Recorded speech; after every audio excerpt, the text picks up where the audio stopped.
Hello, friends. It's time for another devotion on a look at the book. I want to talk about working for God. I still love the story of the little church that had 4 church members. Their names were everybody, somebody, anybody, and nobody. One day, a financial need arose in the church, and everybody was asked to give. However, everybody was sure that somebody was going to give. In reality, anybody could have given. But do you know what finally happened? You know who ended up giving? Nobody.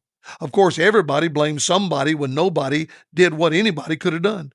Whenever the church needed workers, somebody was again asked to help.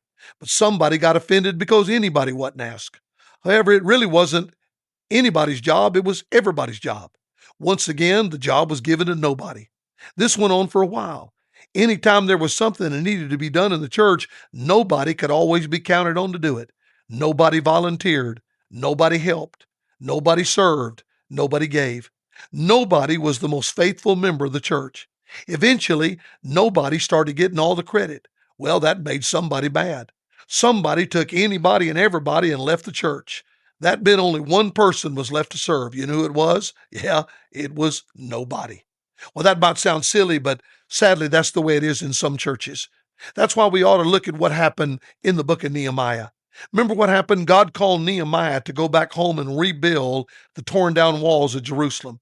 It was a difficult and dangerous job that required great commitment. The 4th chapter of Nehemiah is about working for God. The word work appears 7 times in that one chapter.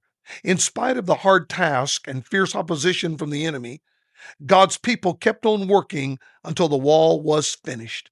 Verse 6 of Nehemiah chapter 4 says, the people had a mind to work. God has called us to work for Him. Churches grow whenever God's people follow God's will and do God's work God's way.